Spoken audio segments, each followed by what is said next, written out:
So I have a good story here that I think a lot of you will really appreciate. This is the best way to start off 2021 right here. So we have this game, a Cyberpunk ghost story. It's kind of a story-driven narrative type game. I've seen people compare it to a game called Framework, I believe it was called.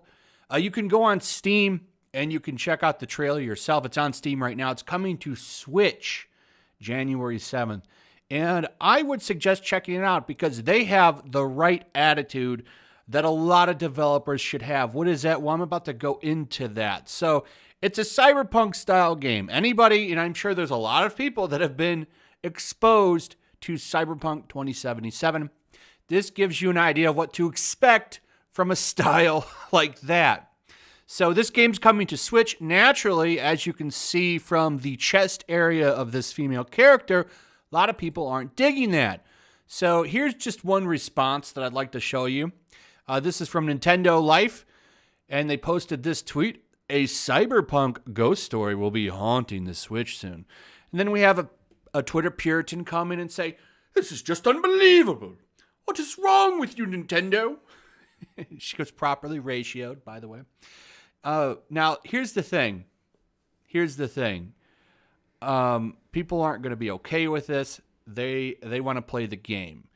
Now, I guess there was a ton of reactions like this. People are, Twitter Puritans are going crazy over this game, I guess. And they were going so crazy about it that the developer of the game, Top Hat Studios, has an official statement for them, which I absolutely loved. In fact, I'm going to give them a follow because I love their statement so much. Let me read it to you because it's refreshing. With the recent news of Sense, a Cyberpunk ghost story coming to Nintendo Switch, we are aware of a very large amount of messages and demands aimed toward the game's console platform release based on lies. And furthermore, voices have attempted to advocate making sale of the game untenable through demanding harsh censorship aimed towards the developer's art style with threats to review bomb the game and or harass its distributors. In addition, we have received death threats from those who feel threatened by what essentially boils down to an aesthetic decision of how pixels are arranged on a screen. While disappointed at these behaviors, we are certainly not surprised. Let us be clear on this. We will not censor the game because of self-centered crowds who care solely about grandstanding. We categorically and absolutely refuse to restrict creative expression. Creators should be allowed the freedom to express themselves, particularly when it is an expression of the subcultures they have been immersed in. As a cyberpunk game, Sense uses imagery and themes relating to a future of hyper-commercialized, over-commodified imagery as part of its cyberpunk theme and inspiration. This is reflected in all character designs. With that said, we expect that this is lost on those attacking the developer for being harmful and somewhat inflicting violence and pain. Those who believe words or images inflict violence should perhaps stop sprouting their own hateful false rhetoric and also cease condoning death threats to those they disagree with. We reject any and all of this or aforementioned brazen characterizations of the game and would like to reiterate our principles against tampering with creators' expressions. We'd also like to point out that the game is rated 17 plus PEGI 18. This is not an AO game, nor have any laws been broken, as some social media commentators have ridiculously claimed out of their biases. The game's rating reflects the target audience, and yet this fact is lost on those who have been led by will to blindly crusade against their false perceptions. Once again, since a Cyberpunk ghost story is rated 17 plus PEGI 18, the game will release as planned and without censorship on the 7th of January for 2021 for Nintendo Switch, and you can pre-order it. The game will not be censored. We categorically refuse. Bravo. What a big middle finger to weirdos on Twitter. In fact, they even have stuff like this in the game. Look at this. A new volume of the NetDriver K comes out in a few days. The professional complainers routinely harass the mangaka because of the over-the-top fan service and impossible proportions.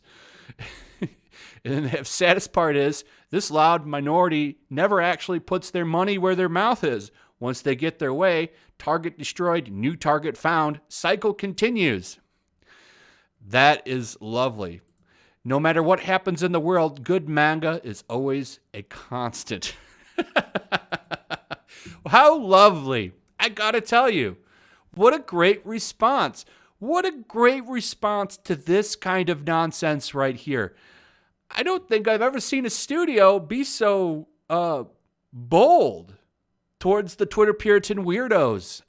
I don't think I've ever seen someone extend such gigantic middle finger to them. I just bought this game on Steam. Don't even know if this is my kind of game, but I bought it because of the fact that they're giving them such huge middle finger. I think that that's beautiful. I think that that's awesome because we need more developers to do this. We need more companies to do this because it's true. These people never put their money where their mouth is. They never back anybody. All they do is destroy, ruin, and decimate. And when they're done, they move on to another target. They don't actually support anything. They don't actually buy anything. They don't actually help anybody. All they do is run things into the ground, destroy art, ruin lives, and they're a huge weight on our society and our culture. And the sooner people stop giving in to their demands, I think the better that civilization will be. Like, civilization would be better without SJWs, without Twitter Puritans. Like, if they would just go away or all it would take is for companies to ignore them. To ignore them. If that would happen, they'd go away. But companies keep bending the knee to them. So when we see a developer do this, I think that this is fantastic. I would almost encourage you to get the game on Switch over Steam if you want to go that route, because Nintendo was the target here. Now, the beautiful thing is, anybody that's been following my channel, for example, knows Nintendo is going to give these people the finger. Nintendo is like the only console where you can actually get games uncensored other than Steam now. Because Xbox is now pushing these games away, even though they were still censoring them in the first place. You could at least somewhat play them on there a little bit more uncensored than Sony. Sony's just flat out gone when it comes to censorship. They still censor and tatas left and right. So you're not going to be able to get games on there. Nintendo, though, they're the most open of all the console manufacturers. And since they're going after Nintendo, I would encourage you to check out that outlet. Though the game is available on Steam right now.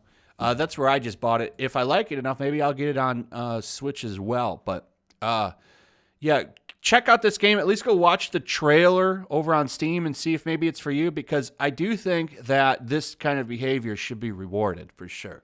Anyway, thanks for watching. Happy New Year. Let me know what you guys think about this in the comments below. Also, if you would, please like, subscribe, share the video. Make sure you're still subscribed. Hit that notification bell, and I will see you guys on the next one. Peace. Also, if you want to help support the channel, check out my Teespring store. There's a link in the description. You can find some merchandise in there that you might want to check out.